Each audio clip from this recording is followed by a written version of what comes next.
Well, good morning. As Pastor Nate just mentioned, this is the second part in our mini-series on AI. Are we human? Flourishing in the age of AI. And before I get into what I've prepared to share with you this morning, I want to just do a quick recap for those of you who were not here last week, or for those who actually would like to be reminded of what we shared last week. I'll give you just a few key points from last week. One was that actually when we're looking at AI, like last week and this week, this is by no stretch to be a comprehensive series on AI. For one, there are other people, particularly in this room, who would be more capable of giving you a perspective on the different layers and complexity of AI. Rather, what this series is hoping to achieve is to give us a window into how are we to think Christianly about digital technology and artificial intelligence. In other words, if you were here today and you are not a believer, or you are a believer, no matter where we find ourselves on the spectrum of faith, and hopefully this series is going to help you understand, okay, if I were to follow Jesus, or as a follower of Jesus, how am I to think about digital technology and artificial intelligence? So hopefully we had a starting point last week in that, and this week is going to be building off of that. And as we looked at technology, and the different contours of our technological landscape, one of the points I mentioned last week is often we think of these of technology in two ways. One is good or it's bad. And like eventually at some point, if you're anything like me, you will ask about this gadget or that device or this piece of technology. Oh, is this good? Or is it bad? And as I mentioned, Sherry Turkle, who's from MIT, in her book Alone Together, she makes some very strong and compelling points. But one of the points she encourages us to think about is actually technology is neither good or bad in terms of its raw material, so to speak. There can be good that can come, and there can also be bad that can come from technology. But it's not really that. That's not really the focus, at least we should be spending our time on, as opposed to understanding that digital technology has formative power. It has the power to change our way of being in the world. So in a way, the sharper question could be, technology is shaping us. Are we okay with how it is shaping us? So we looked at that, and then we looked at AI. What is AI? And I pulled from a children's book on this, which I think sometimes children's books are the best for understanding complex points. And this one author explained AI simply as the ability of a machine or computer program to act or behave as a human can. So we talked about different things, like even something like a dishwasher, not named husband or wife or brother and sister, or a Roomba, one of those robot vacuum cleaners, or your smartphone GPS. That is AI. That is a machine or a computer program acting like a human can. Then we looked at generative AI, things like we would maybe know more at a popular level, like ChatGPT and Claude and other, Microsoft Copilot, and how all of a sudden this is kind of an AI that can generate images or text from what seems to be from scratch. And we looked at the different ways in which we see this right now in our culture, and really on a global scale, of how this kind of AI functions not just as not merely as a conversational partner. It does do that, as much as now we're seeing it more in relational terms, how we're seeing sociable robots, AI companions, AI therapists, AI pastors. And this should remind us of two things. One, how technologically sophisticated these things are. But also, we mentioned last week how when you look into this technology, how AI, artificial intelligence, is now helping us when it comes to loneliness, addiction, depression, anxiety. That's not only telling us something about technology, that's telling us something about the human condition. It's revealing something of the brokenness, the fracturing we've experienced in this world, not just between us and God, but between us and fellow persons. In this week, as I was studying and looking over some of this material, I was reminded of a conversation I had with a friend of mine who lives in England. This is about a month ago.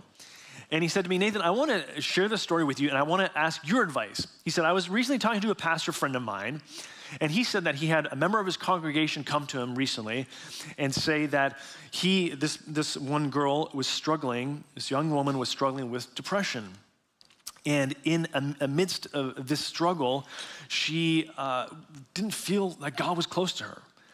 Couldn't connect to God at all. So she typed into Claude, this generative AI, "Can you write a prayer for me that will help me connect to God?" And so my friend said, "Well, what do you think of that? What do you think of this person going to artificial intelligence for that kind of spiritual help?" Now, this is a conversation that we'll have. This is a longer conversation that we'll carry on in the class that we'll have this summer. But it's just to say that AI is everywhere. It's impacting how we think even spiritually. Now, this also, I just want to say one thing to that question of how would we think? How are we to think when it comes to that kind of thing? How someone's typing in and asking for spiritual help, but effectively using AI as a pastor, as a spiritual guide or spiritual director. What do we think about that? And I wanted to say one point which actually goes back to what Pastor Nate mentioned to us a couple weeks ago in Ephesians, how so much of this is actually not necessarily seeing and identifying things as right or wrong, as much as it is asking the question, is this wise? Is this the wise thing to do? Or is it actually unwise? This conversation I had with my friend reminded me of a conversation that Sherry Turkle cites in her book, Alone Together, where she's at an elderly care facility. And she's talking to a man named Richard. And Richard is a person in this elderly care facility who's receiving care from what's called a sociable robot. And this is what he says. He says, "Show me a person in my shoes who's looking for a robot, and I'll show you someone who's looking for a person and can't find one. Show me a person in my shoes who's looking for a robot, and I'll show you someone who's looking for a person and can't find one." I don't know if anyone in this room can relate to that. Maybe not in terms of looking to a robot, but actually you're looking for a person and you can't find one. I want to just briefly, as a sidebar, mention the church, and here at Highlands, we want this place, our community, to be a place where actually that's not you. That actually here you can find a person.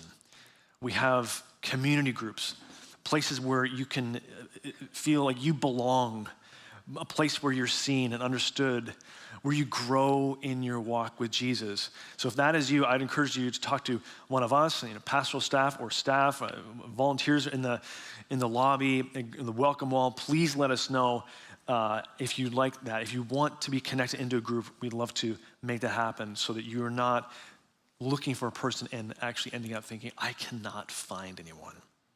Now, when we think more and more about that poignancy of that person saying, "Show me a person in my shoes looking for a robot," and actually that person is not looking for a robot, they're looking for a person, all of a sudden that draws a close connection to the issue of what it means to be human. So we looked at that last week. We looked at through a Christian lens, through the lens of Scripture, to be human is to be made in the image of God. And then we have to look at, well, what does that mean then? So through the eyes of Genesis, we have all been made in the image of God. Well, what does that mean? It means fundamentally that there is a God. To be made in the image of God means that actually there is a God. We are not alone in this universe. And more than that, we are made for love. I mentioned to you a quote from someone else, how no person is born into the world looking for a machine. No person is born into this world looking for a black screen. However, we are all born into this world looking for a face. So one of the challenges we face when we look at the different details of our technological landscape is, how do we navigate this space? And we landed in the space of asking good questions. Often we ask the question, what is this? What can this thing do? What can this gadget do? What can this device do? What can this piece of technology do? What is its purpose? And that's a second order question. First order question is, what am I made for? And furthermore, is this piece of technology, is it helping me become more of who I've been made to be? Humble, patient, loving, wise. So this morning, what I want to do is I want to pick up where we left last week and sort of zoom out and do a 30,000 feet view of our technological world, and then zoom in on the question, how do we flourish? So last week were some foundational principles through Genesis, and also a bit of an overview of artificial intelligence to see where are we at in our cultural moment right now. Now, before I get into this, I wanted to sort of say that I think some of us, either last week or this week, you might be, if you're anything like me, you might be saying, what's the point of this? Why bother have this conversation? Because technology is going to technology. AI is going to AI, and we just have to flex. We have to adapt. And so what are we going to accomplish in like 2 sermons on this? And if that's you, I want to say that's actually a valid point. It's a fair point. Philosophers call that the narrative of inevitability. In other words, look, technology is going, especially with artificial intelligence, it's going at this rapid pace. We need to actually just get on this train, because if we don't get on this train and adapt, we're going to miss out. We're just become obsolete. And that, although that is a valid point, I want to suggest to you that unfortunately, if we hold to that view, that strips us of any kind of agency or sense of responsibility in this. The great Christian media theorist Marshall McLuhan once wrote this: "There is no inevitability as long as there is a willingness to contemplate what is happening." There is no inevitability as long as there is a willingness to contemplate what is happening. What he's saying there is, look, there is no such thing as inevitability as long as we just take the time to slow it down and think. And in this case, think Christianly. Through the eyes of being a follower of Jesus, how should we live with this? You see, some of us in this room are in the technology space. You work in big tech or in different fields of artificial intelligence. But for many of us in this room, we're not in that space. So for those of us who are not actually sort of the tech creators, it can leave us feeling like, look, technology is going to do what it does, and we just need to get on board. And what I want to say here is actually, all of us have the capacity to choose. No matter if we are in the tech building space or not, we all have the capacity to choose how we will respond to the great changes we're experiencing in our world right now. No matter where we find ourselves, what job, what vocational space, we all have the capacity to choose. So it's up to us to choose well. So to that end, I want to look at the technological landscape and give you some just word descriptions, and then zoom in on how Jesus would counsel us as to how we can flourish in this world. The first term I want to give to you is how we have access to massive amount of knowledge. Our world right now, our technological world, is one in which we have just access to not just a unique quality, but just quantity. The amount of knowledge is enormous. Recently, I saw this headline. It said in a newspaper, "Woman delivers her own baby in hotel room using YouTube videos." And as I looked into it, it was a story of a woman, I believe from America, who was in Eastern Europe for a conference, and she was in her hotel room, and the baby was coming at a much more rapid pace than she had expected. And she didn't have time for an obstetrician or a nurse or a doctor or a midwife, so she YouTubed it. I mean, you can't get more 21st century than that. And so that's a humorous note, but still, the fact that she can go on the internet and have videos helping her give birth is astonishing. Last week we talked about generative AI and briefly about large language models. Don't want to get into the weeds on that, but the point I want to share is actually these large language models that underwrite what we now know of, say something like ChatGPT or Claude or Microsoft Copilot, is that they're all trained on massive amounts of data. So one person put it like this: if you read a book every day for 80 years, you'd have read the equivalent of just 0.1% of the amount of data that ChatGPT was trained on. I mean, and think about this, it's in machines, it's only going to get more. They're going to get better and better and better. But just think about that. The massive amounts of knowledge we have access to. That's one description of our technological age. I want to give you another one: hyper-connected. We have access to massive amounts of knowledge, but we're also in this hyper-connected age. Every minute of every day in 2024, the 5.52 billion internet users in the world sent 18.8 million text messages, sent 251.1 emails, watched 3,472,222 YouTube videos, and played 138.9 million reels on Facebook or Instagram. There were 5.9 million Google searches, 16,000 videos uploaded on TikTok, 288 people downloaded Zoom. Google AI's Gemini received 8,574 visitors, and Siri answered 1,041,666 questions every minute of every day. That's 2024, and it's only gone up exponentially since then. Hyper-connected. Journalist Andrew Keene writes, "We used to talk about a New York minute, but today's internet minute in Marshall McLuhan's Global Village makes New York City seem like a sleepy village in which barely anything happens." Hyper-connected. You think of since the dawn of the internet, the dot-com boom, the advent of the smartphone, and the acceleration of AI, we've experienced, and we continue to experience, a high degree of connectivity via electronic media. But the strange thing about this, the irony, as we mentioned last week, is we're incredibly lonely. So we have this, we live in this hyper-connected time, and we long for connection, but the thing is this connectivity that we're experiencing via electronic media is not giving us the emotional connection we need. Now, there's all kinds of reasons for this. Part of it is the cultural trends, particularly in the West, of fierce individualism is meeting up with technological expectations.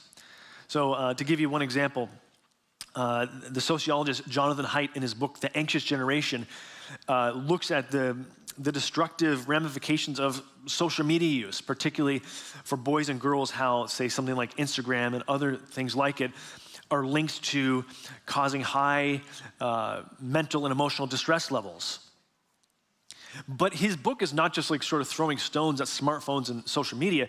He's also saying that all of this is happening while there's a breakdown in social, communal bonds that once were very strong. So as we live in this hyper-individualized culture, we have this ramp up of technology that has created this perfect storm of loneliness. Hyper-connected, and then also distraction. The more we look at life online, we spend so much of our lives online, it's worth looking at, well, what is life like online? And in a word, the internet is a place of distraction. Os Guinness calls the phones that we hold in our pockets weapons of mass distraction. I like that. Whether it be skimming the web, watching videos, playing video games, as one person put it, the world of the internet is a place where we are distracted from distraction by distraction. The internet is a world in which we are distracted from distraction by distraction. Now, I'm just gonna out myself here for a moment, but I don't know if you can relate to this. Have you ever, say, planned to watch a video online, say YouTube or some platform, and then all of a sudden you find yourself like an hour later watching something that you were like, I wasn't planning. How did I lose an hour watching these videos? We are distracted from distraction by distraction. The internet does not encourage still, focused, unbroken attention to a single subject. So let me just stop there for a moment, because one of the pushback points here is, so what? So, okay, we're distracted. You know, I'm still able to do life reasonably well. What's the problem with distraction? Furthermore, distraction can make me a better multitasker. I can do more now because I have different things going at the same time. And all I would say there is, perhaps that is true, but we weren't always okay with these distractions.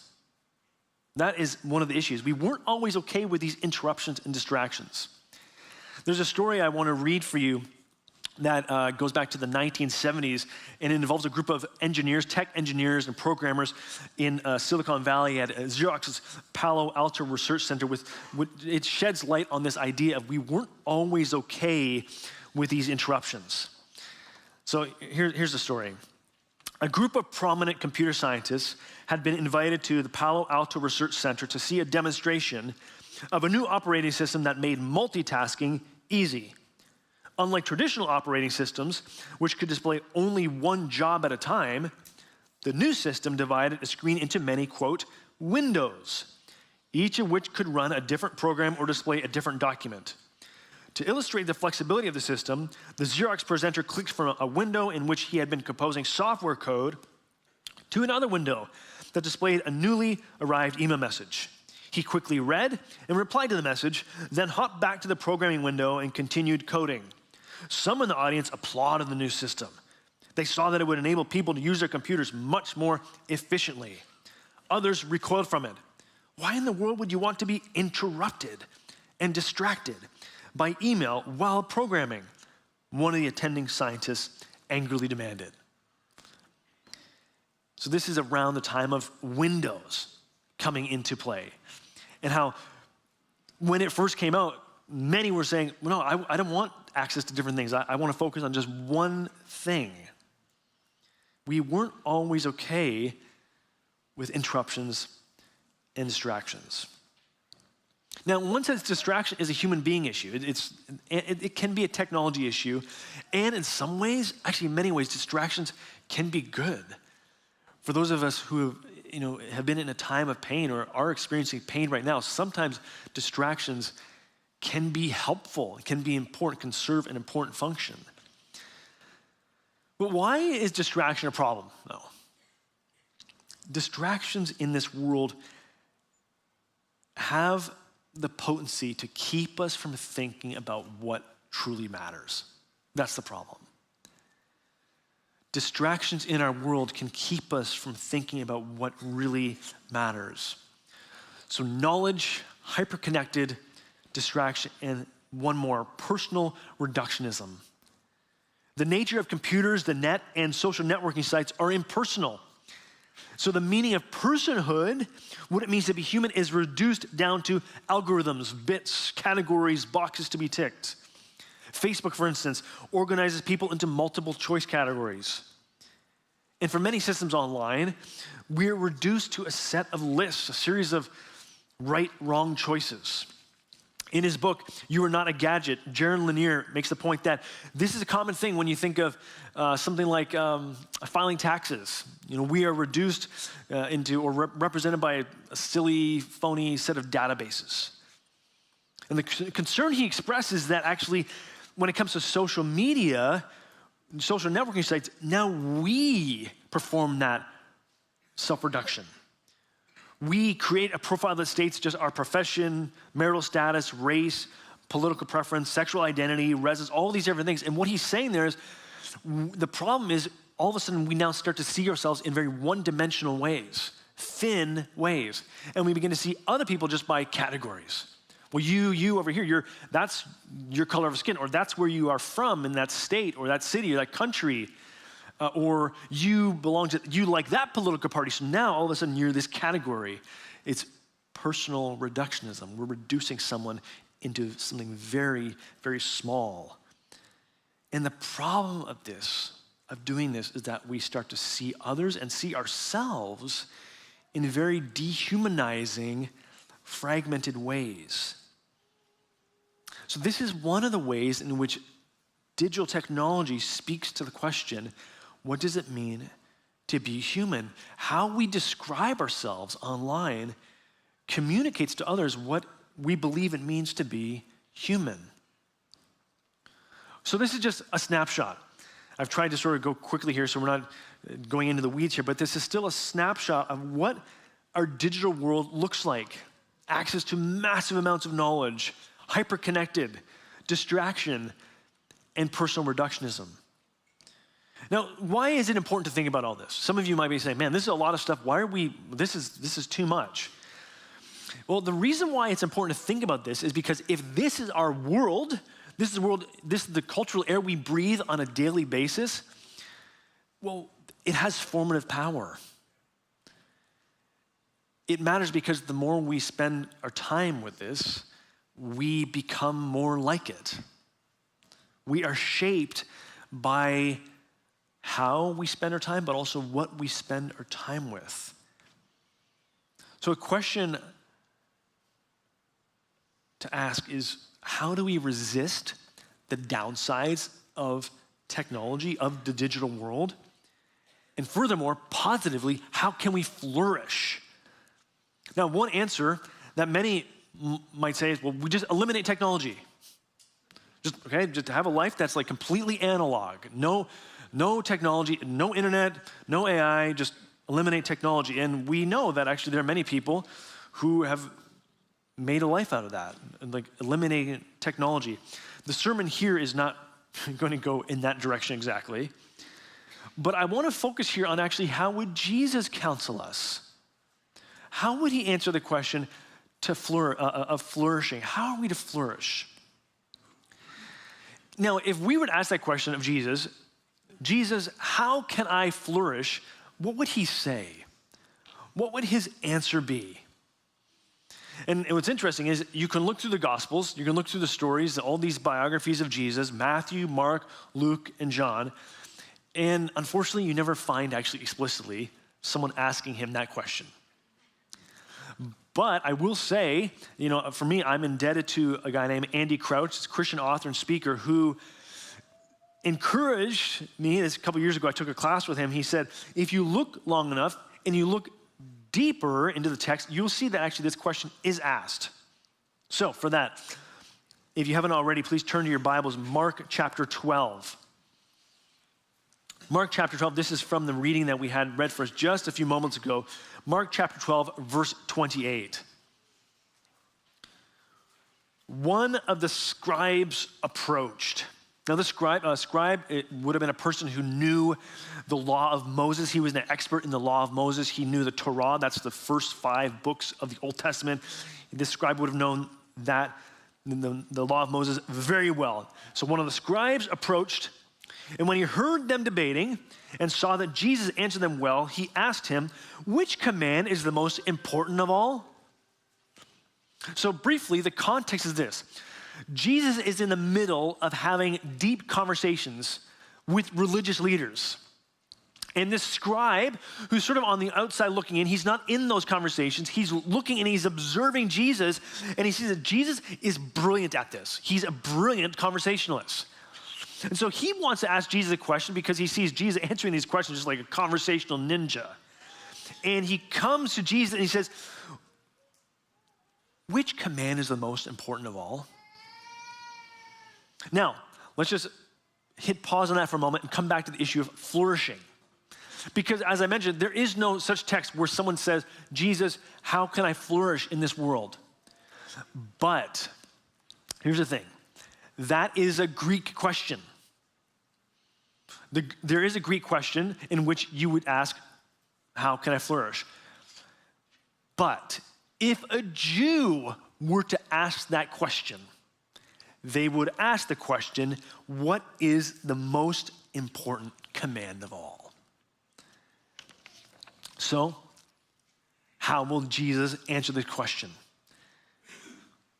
In Jewish speak, this person says, how can I flourish in life? Jesus answers, the most important is, listen, Israel, the Lord, our God, the Lord is one. Love the Lord your God with all your heart, with all your soul, with all your mind, and with all your strength. The second is love your neighbor as yourself. There is no other command greater than these. Now, just these two verses are incredibly rich. But when Jesus, it's important to note, when Jesus is asked in Jewish terms how to flourish, his answer comes from the very heart of Jewish confession and faith. He quotes from what's called the Shema, found in Deuteronomy 6. The Shema, it's a Hebrew word that means to hear, to listen. It's, one person puts it like this, it's hearing, listening, striving to understand, internalizing, and responding indeed. Internalizing means that you absorb it, and then that now informs how you live. You embody this truth. This was essential. It was the very heart of the Jewish faith. Jesus quotes from the Shema. And when Jesus does this, he's doing two things. He's explaining by 4 referential points what makes up a human being. And 2, and I'll come back to that in a moment, then he's also explaining how you can flourish in this life. Jesus is describing the human person. He's describing you and I in 4 ways, that we are heart, soul, mind, strength.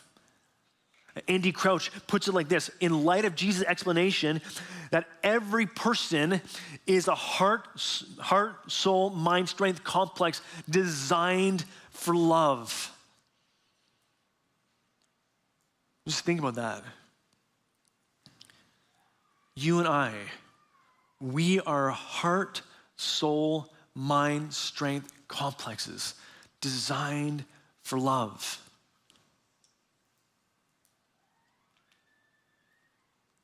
We are heart, but not heart without mind, not mind without soul, not soul without strength. We are heart, soul, mind, strength complexes designed for love. And let's just break these 4 words down to understand. What is heart? Heart is where desire happens. It's where choices are made. The capacity to choose is where emotion is experienced, the heart. The soul is depth of self. In the Hebrew, it does not mean you have a soul. It actually means you are a soul. It's the very core of who you are, soul. Mind is the capacity to reflect, to remember, it's how you interpret experiences. Strength is what we would think of in terms of physical energy and exertion. It's the capacity of applying great energy toward work and play. Jesus explains to this scribe that the 4 aspects of heart, soul, mind, strength is what makes us uniquely human. And building off of last week, we see again, we are designed for love. And it's interesting because when Jesus talks about how you can find flourishing, how you can find joy, peace, wholeness, he doesn't describe love the Lord with your heart, soul, mind, strength. He uses the word all. Allness is critical. It's this idea of muchness. The earthiness of the language is muchness. Now, why is that important? Why is it important that we love the Lord our God with all our heart, all our soul, all our strength, all our mind? Why is that important? I just want to say one thing here, particularly intersecting with our technological world, and it's this.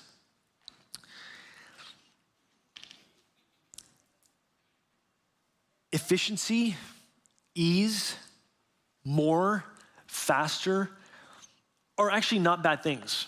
They're very precise descriptors of our technological world where you have just the optimization, efficiency, everything at the click of a button, you can have so much done. And those things are not actually bad in and of themselves. Sometimes actually doing something that is easy is actually something that's just the right way to do it. It can be wise to choose the easy way sometimes. It can be wise to have that thing done in much more efficient terms. But the challenge in our technological age is that those things are seen as chief virtues. And so it can become easy for us to exchange allness for ease, for efficiency, for faster, for more. A text is easier than meeting in person. It's cleaner, it's more efficient, but we will miss the person's face. Maybe tears, or maybe expressing joy. We might settle for an emoji when actually we need to be seen, embraced. We settle for video games as opposed to getting outside and physically using our hands to build, to play, to create. Instead of taking time to write a heartfelt note of apology or of love or of gratitude, we can insert prompts into generative AI tools. It's more efficient. So one of the challenges here that particularly press on what we've been made for in terms of allness is just this challenge of slowly looking more towards better, faster, easier, efficient, while actually a deep-hearted joy is waiting for us on the other side of that marathon, or long and heartfelt conversation with a friend, or the work of making a meal and sharing it together with others, or taking a long walk in silence, or the long investment of a relationship. So let me just land it here. I want to land it in two practical ways. First, I want to borrow an idea from Andy Crouch because he looks at, okay, on a weekly basis, how does this play out for us? Because for many of us, I include myself, I've read this passage. You may be like me. You've read or heard this passage, countless times. Love the Lord your God with all your heart, soul, mind, and strength. Well, what does that mean exactly? And I want to sort of put a chart up that just shows you, say, what this might look like. So at the top, see heart, soul, mind, and strength. And then on the left part of that, I put sort of on a weekly basis, this is where that plays out. It might be helpful to see how you're using your heart, soul, mind, strength, and allness on a weekly basis. This is getting super practical here. And that's the thing, right? Jesus is incredibly practical. He's not like some up in the clouds. He's very much like on the ground saying, this is how it can work. So for me, I look at something simple as playing the drums. That involves my heart, soul, mind, and strength. Is all encompassing. Reading the Bible is heart, my soul, mind. A dinner time with family, heart, soul, mind.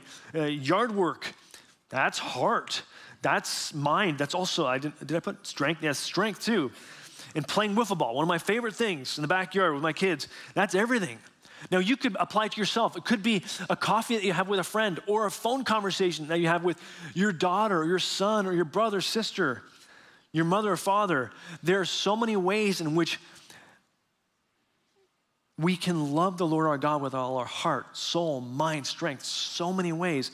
But it's important to actually just write these things down to see where and how are we spending our time. Because if that's the key to flourishing, then in one sense, it can be simple to see how and where are we spending our time. Are we spending our time in such a way that actually we are loving God with all our heart, soul, mind, and strength? Oppositely, you look at this one, I put up playing video games. Well, that could be mind. And again, by the way, this is not an indictment on video games, but it's just a reality check of where does that fall in line to loving the Lord our God with all our heart, soul, mind, and strength. Scrolling Instagram, I'm not sure if that ticks any of those boxes. Watching TikTok videos, uploading TikTok videos, not sure if it does any of that. Watching YouTube videos, I was trying to be generous there, maybe mind. Again, it's like depending on what you're doing, but so much of this, again, life online is just fast. It's not encouraging slow, contemplative thinking. So that's just a practical guide to show us maybe where and how we might be able to be more vigilant in how we spend our time. Are we spending our time in such a way that reflects our love for God, loving him with all our heart, soul, mind, strength? So what do we do with all this? as we go today, what do we do with all this? There's a lot, but I want to just put a couple things here. First is this. For some of us this morning, we might be in a place where we feel too broken. To look at that chart is just like, that's Dreamweaver material. That's like, no way, I'm not there. I'm not even close to that. So where do we start? I want to suggest that we start with Jesus. Before Christianity is a message, as one person put it, it's a contact. It's a person. He is the one who enables us by his Spirit to love him, to flourish. It starts with him.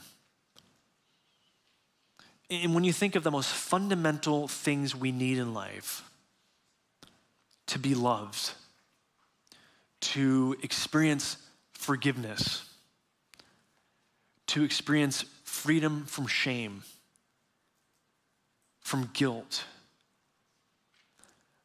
that does not come by a machine. You cannot find forgiveness through a machine. You cannot be set free from guilt by a machine. That does, however, happen when we come to Jesus and see the one who actually has taken on the enormity of sin in this world, made a way so that we could come to him. I want to encourage you with that. There's a lot of practical here, still asking the questions, how are we being shaped? But for those of us who might find ourselves in thinking, man, that's down the road, I'm not even there at all, start with Jesus. It could begin simply with a conversation, inviting him to help you today. Technology is taking us places. The question is, are we okay with where it is taking us? Thinking through the lens of Scripture, we are made in the image of God. We are made for love.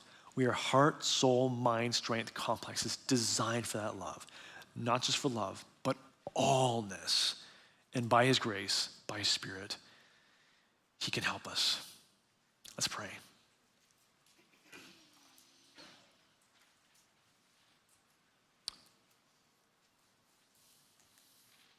Father, I pray for anyone in this room right now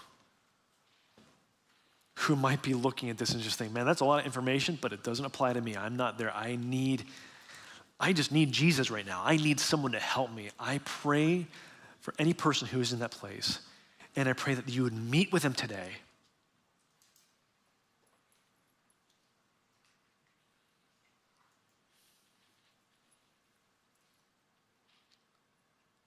Father, please meet with us by your Spirit. Bring help, bring your grace.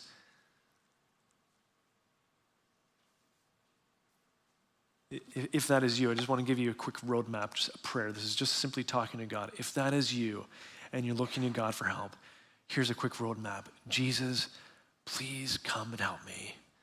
I need you. Come into my life, change me. Free me from the things. Free me from sin, from guilt. Clean me.